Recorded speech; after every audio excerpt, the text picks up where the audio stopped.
an art installation for the solar house that conveys information about the energy consumption and production of the house. So with that, we came up with some design criteria for the art installation. We want to make sure, of course, that it's beautiful because it's going to be a main feature within the living room, and it has to fit on the wall, which is about 60 by 90 inches. And we want it to clearly indicate the ratio of energy production to consumption. We knew we'd be making a lot of rapid prototypes along the way, so the first thing we did to outfit the space is get a bunch of materials from Michael's, like paper and double-sided tape and foam core and dowels and things like that. So now they're within reach. Whenever you have an idea, you can grab something and make it into a concept. We wanted to start the PV art installation project by diverging and thinking of 100 different ideas, and so we all agreed to make 3 prototypes and bring them in today for a show and tell. One of the crucial 5 design principles we agreed on in the beginning of this project was that each product should aim to give the user a constant real-time awareness, feedback on how much energy they're using, and if possible where that energy is coming from.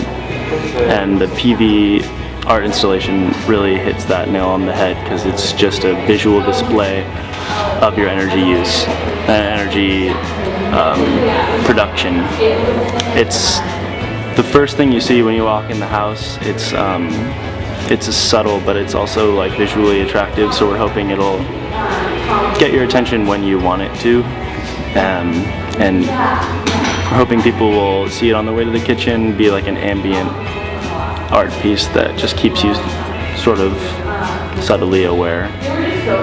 We have such an awesome collection of ideas now, and they sort of range from conceptual approaches like what you measure and what is good versus what is bad, open versus closed, blooming like a flower or closing up. There were things like how dynamic versus how still it is, how fast it's moving, etc. And then there were like straight material ideas. Like one of my favorite ones was Dan has this colored paper cylinder that reflects colored light without using any actual light sources. We had a really exciting show and tell. A lot of new ideas came out of that.